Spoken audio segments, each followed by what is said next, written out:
এক গ্রামে থাকত গরিব এক যুবক। নাম তার হাসান। বাবা মা নেই, ছোট একটা কুঁড়ে ঘরেই তার জীবন। প্রতিদিন মসজিদের পাশে ঝাড়ু দিত, বদলে সামান্য খাবার পেত। মানুষ তাকে তেমন গুরুত্ব দিত না, কিন্তু আল্লাহর কাছে তার অন্তর ছিল খুব কাছের। হাসান কখনো কারো কাছে হাত পাতত না। রাতে সবাই ঘুমিয়ে পড়লে সে জায়নামাজ পেতে বসত, চোখের পানি ফেলত আর বলত, হে আল্লাহ, তুমি ছাড়া আমার আর কেউ নেই। আমাকে ধনী করো না, শুধু এমন রিজিক দাও যাতে কারো সামনে হাত পাততে না হয়।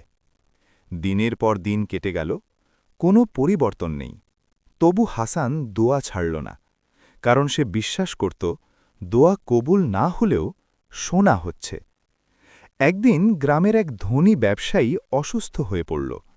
বড় বড় ডাক্তার দেখিয়েও লাভ হল না। এক রাতে সে স্বপ্নে দেখল মসজিদের পাশে যে যুবক ঝাড়ু দেয় তার দোয়াই নাকি ওকে সুস্থ করবে। পরদিন সেই ব্যবসায়ী লোক পাঠাল হাসানের কাছে। হাসান অবাক হয়ে গেল। সে বলল, ভাই, আমি তো গুনাহগার মানুষ, তবু যদি আল্লাহ চান।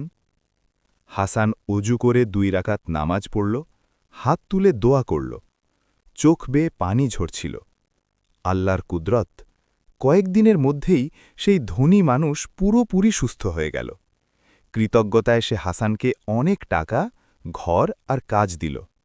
কিন্তু হাসান কাঁদতে কাঁদতে বলল, আমি এই দোয়া করিনি ধনী হওয়ার জন্য, আমি দোয়া করেছিলাম যেন কাউকে ছাড়া বাঁচতে পারি, আল্লাহ ছাড়া। ব্যবসায়ী থমকে গেল। সেদিন সবাই বুঝল, যে দোয়া নীরবে ভাঙা হৃদয় থেকে আসে, আল্লাহ তা ফিরিয়ে দেন না। শিক্ষা: দোয়া কবুল হতে দেরি হতে পারে, কিন্তু আল্লাহ কখনো দোয়া উপেক্ষা করেন না। তিনি দেন ঠিক সময়ে, ঠিকভাবে, আমাদের কল্পনার চেয়েও সুন্দর করে।